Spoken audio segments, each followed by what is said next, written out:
outside of maybe making videos, which is pretty brilliant and I appreciate it, at least myself and most other men. Yeah. How do we train young girls to take accountability for their lives and their actions and not blame poverty and not blame, yeah, well, everyone was doing it, yeah, well, whatever. How do we change that type of environment and culture, especially for young girls that are coming up now? I always say in my videos that if you're going to do something, you're doing it to yourself. Mm. So I can say, okay, this guy, he cheated on me. So what I'm going to do is I'm going to go sleep with his friends. So that guy going to be affected by the fact that you're sleeping with his friends just to get back at him? He's not. You're the one that's going to be affected by the fact that now you're sleeping with other people. That's your body. That's something that you're doing to yourself. So I can't say, well, the reason why I'm living this life is because this man cheated on me. He never treated me well. So this is the result of that. I'm going to do this because, yeah, he did that. And I'm like, just like that. But this is you, though. You're the one facing the consequences. You're the one suffering. So if you think you're doing it to someone else, that's where you're getting it wrong. So I think them not taking accountability is them thinking that they're not doing it to themselves, they're doing it to men. So if I'm always online and I'm saying, yeah, men, we hate men. Oh, you guys are, what do they call these South African men? Oh, yeah, ugly, leprechauns, yay. They call them whatever names. You think that that's doing something to men. Like they see your video and they scroll past. Like it's not that deep for them. You're the one that's sitting there with all that hate. You're the one that's sitting there with all that running away from yourself because you don't want to face yourself. You're constantly looking on the outside. So that's why I always try to tell them that if you're not going to listen to your mom or you're gonna go with whatever society is saying that it's not your fault, blame men, you must just know that you're doing it to yourself, no one else. So that's why I always took accountability and I'm like, okay, some things, girl, you didn't make the right decision there. And whose life is that changing? Mine. Penuel is gone. He doesn't know me. He doesn't even care. He's moved on with his life. I'm the one that's remaining in the situation. So that's why I need to take accountability for myself, not for you. Yeah. So for a lot of women think that if they take accountability, that means the men are free. Like, men are free. They're not going to suffer. They're not going to... It's not in your hands to make them suffer. It's not in your hands to make sure men feel the pain of what they did to you or what you think they're doing in society. When you can only take the part where it's for you and what you can do for yourself. The rest... Outside of your parents, because I think that's very important. There's a lot of girls that go to church. There's a lot of girls who claim they are Christians. But they don't have your moral compass and they don't have your discipline, I guess I'd call it. I'm worried that you may be unique. And we may make videos and speak about it and ask girls and even ask them to go to church. But nothing's going to change. I think some of the questions I'm going to ask you are unfair because I'm almost expecting you to be an expert on some of these things. Where do you think we got it wrong, specifically as Black people? Because we had, well, Christianity comes with the colonizers, of course, but it's some type of moral compass. But we had a way of living before, which wasn't Christian, but it still was about female purity. It still was about preserving your body. It wasn't about sleeping with every guy whose father has lots of cows. Yeah. Where do you think we went wrong as a nation, as a Black nation in particular? I think progressiveness and always looking to the West for anything, basically, and social media as well. Yeah. Because I believe that we as Black people had our way of living and it worked for us. The way that we disciplined our kids, the way that things were done, it worked for us. It doesn't mean that it was perfect, but it had its pros. It was working for us.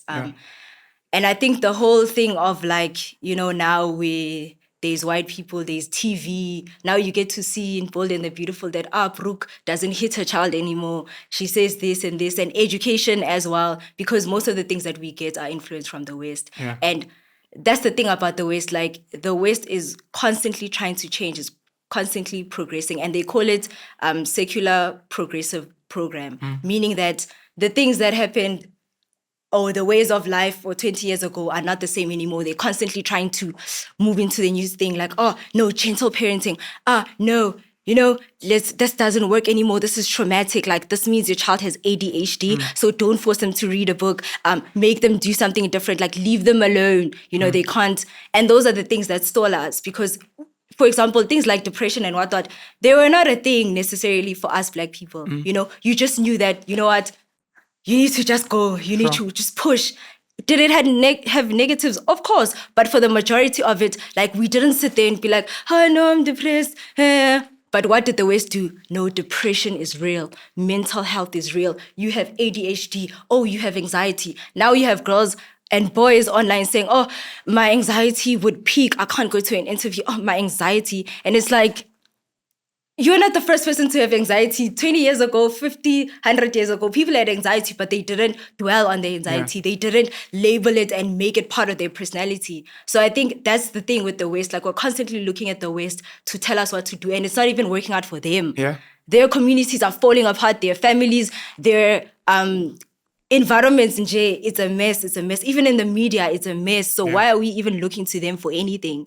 And I feel like if we were secure as our own people and we believed in the things that we believed in, then it wouldn't be necessary. But social media makes it hard because you can tell me, my parents can be like, Sihle, 1, 2, 3, 4, 5, no such thing. But when I go on TikTok, someone is telling me that, oh, there's a maladaptive spirit. That's why you can't do APC. You see, so now it's like, there's too many things that people have to consider, and that's what's driving us further and further away from the things that are right and the things that we should be doing.